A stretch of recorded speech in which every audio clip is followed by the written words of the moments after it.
the leadership of the LGBTQ Commission, but also because if we don't have activists and leaders from the community who join our membership, then we're never going to take on these issues, take a stand, or be visible and prominent in the community. So I'm here from the Disability Commission. The LGBTQ Commission, raise your hand. You can talk to me about my commission, you can talk to them about the LGBT Commission, because as long as we do this, we can recognize that queer justice is a disability justice issue. Justice for Palestine is a disability justice issue, and so forth. So thanks very much.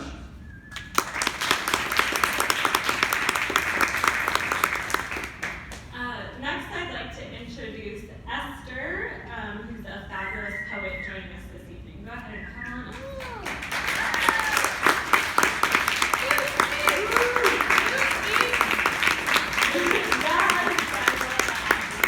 We have our own little mini slam here.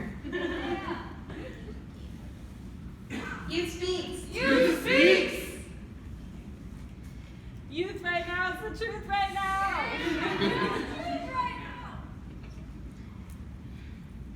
In preparing for this event, I felt the need to clarify my message because I think the poem I'm about to read can be misunderstood in a lot of harmful ways that I don't intend for it to.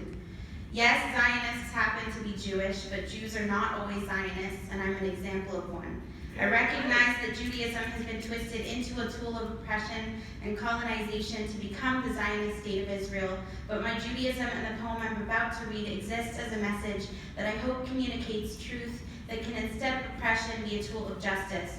I'm a proudly Jewish, queer, anti-Zionist person, and my goal with this intersecting identity is to teach people that all of those parts of myself and the world alike have the potential to peacefully coexist. Thank you.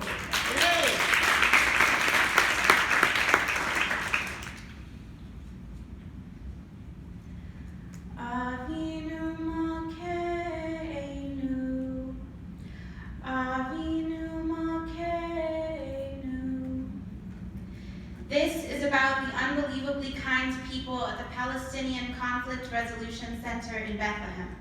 The way a concrete barricade cuts their backyard in half like an unwanted scar, travels upward like the souls of 1,000 dead doves who will never fly again, whose olive branches are right now being cut to make room for Jewish mouths, whose limbs are stripped for their worth every time a reporter asks a Palestinian person for a digestible piece of their humanity to souvenir back home with him.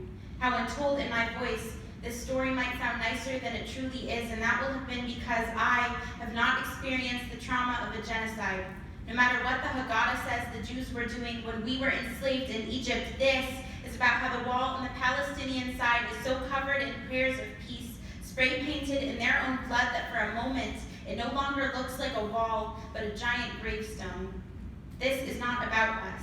Sitting at our social justice Passover seders, crying out Dayenu as if anything less than humanity for people who are not in fact ourselves would have been enough, except that it is about me and all the other Jewish people I grew up around, reclining every Shabbat in our comfortable homes, sleeping soundly in our comfortable beds, eating unrisen bread as if we cannot afford the time to let it rise.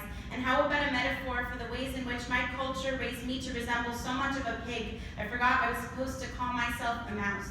That it's more respectable to call ourselves oppressed these days than to look at the soles of our own shoes, to see who we have always been stepping on to get here.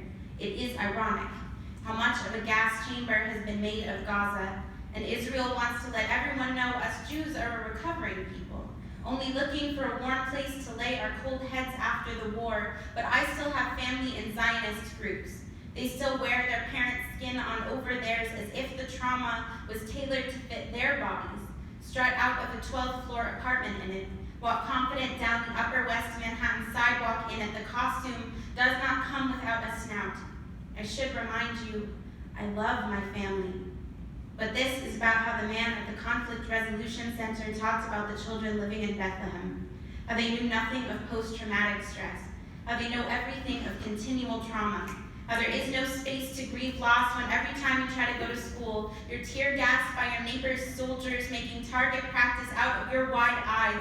There will never be enough Band-Aid to cover a wound that keeps being bombed, but for some reason we are still praying. Avinu Hanenu vaneinu. Avinu makenu hanenu vanenu. Ki ein banu ma'asim. Thank you.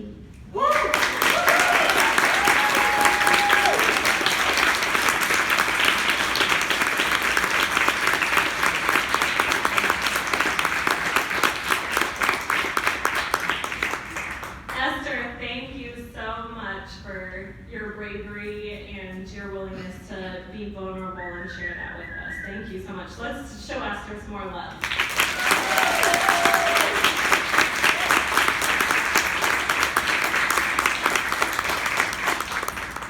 Up next, I'd like to introduce Councilmember Kshama Sawant.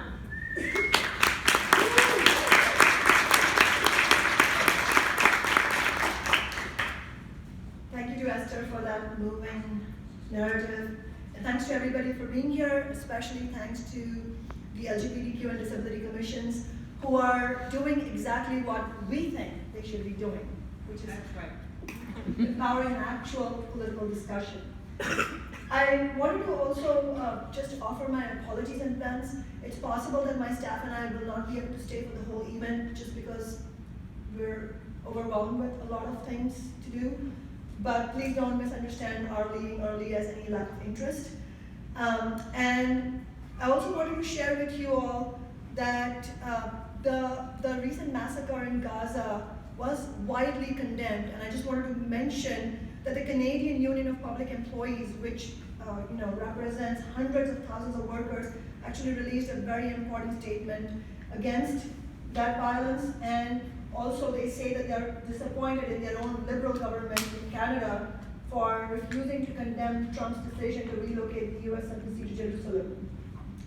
But with your indulgence, I would like to read out loud the letter that my office just sent to the mayor and the city council in response to the many demands that we should cancel this screening, that somehow holding this screening and having the discussion tonight would either be anti-Semitic in itself or would provoke anti-Semitism or would somehow wrong certain community members.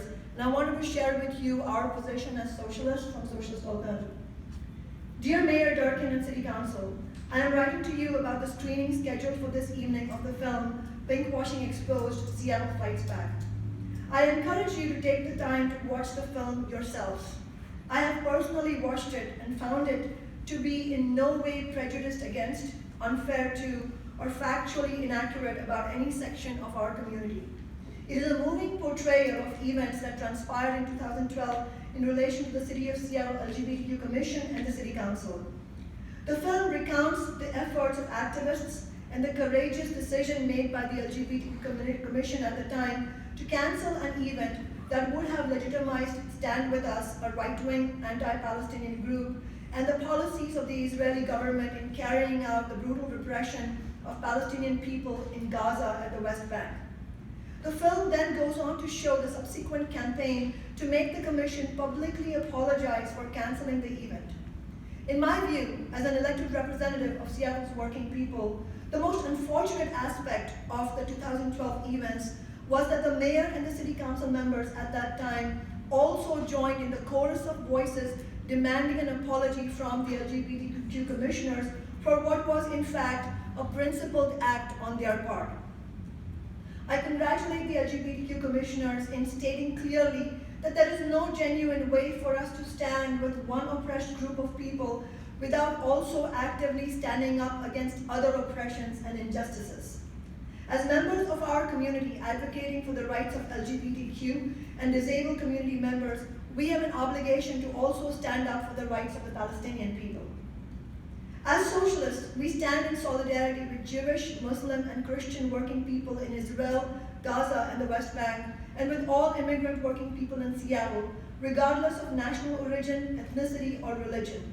We believe that the only way to address the situation in Israel and Palestine is for Israeli and Palestinian working people to organize united movements against the brutal occupation and repression of Palestinian people by the Israeli ruling class, openly abetted by the US ruling class.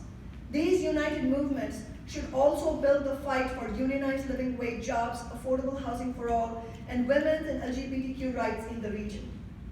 The City of Seattle's support for this evening's screening is also extremely timely in light of the massacre of Palestinians in the Gaza Strip on May 14th as an attack on peaceful protests against the Trump-ordered embassy transfer to Jerusalem. It was the deadliest day for Palestinians since the Gaza war in 2014.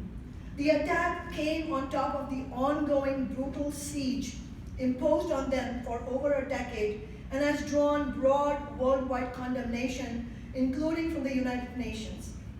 62 people were shot dead in one day, adding to the dozens slain previously in demonstrations in recent weeks. Among those killed were Palestinian teenage youths, medics, journalists, and an 8-month-old baby girl who died after massive exposure to tear gas. Over 1,500 Palestinians were injured by Israeli live fire, rubber-coated steel bullets, and tear gas. Supporting the screening is also entirely consistent with Seattle's declaration to being a sanctuary city.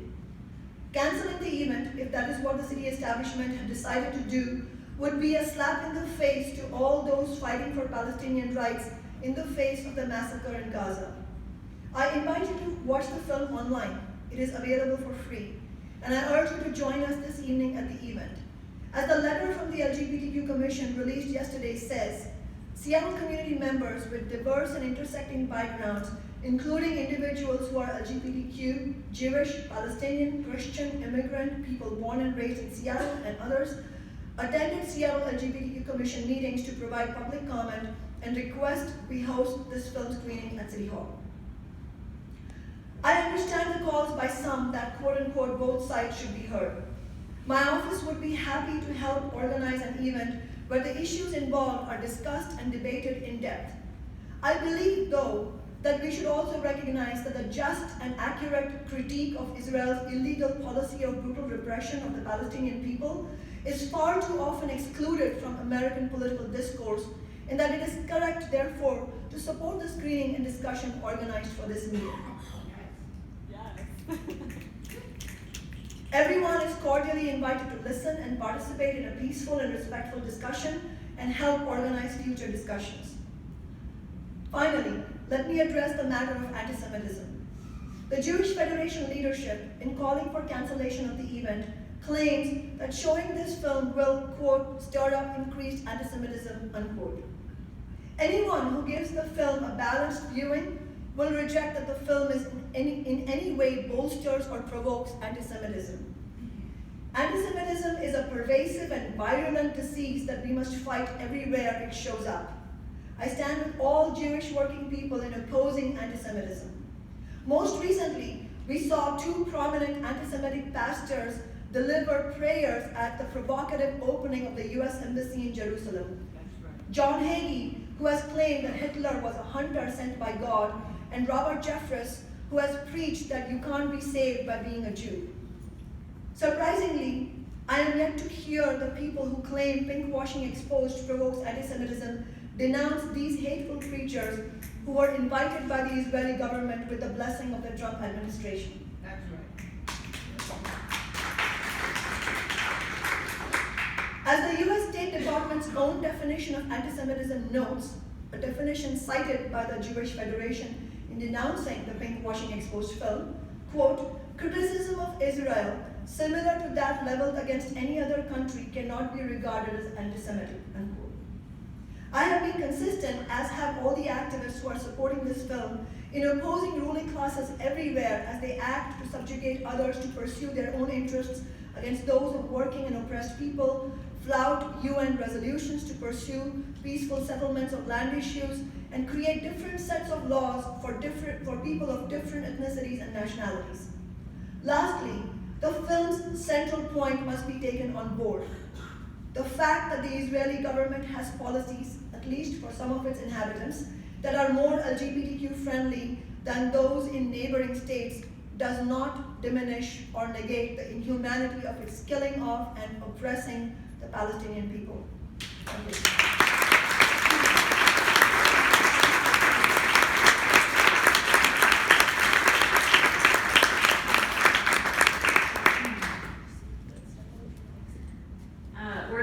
turn the mics down and then we'll get started with the film.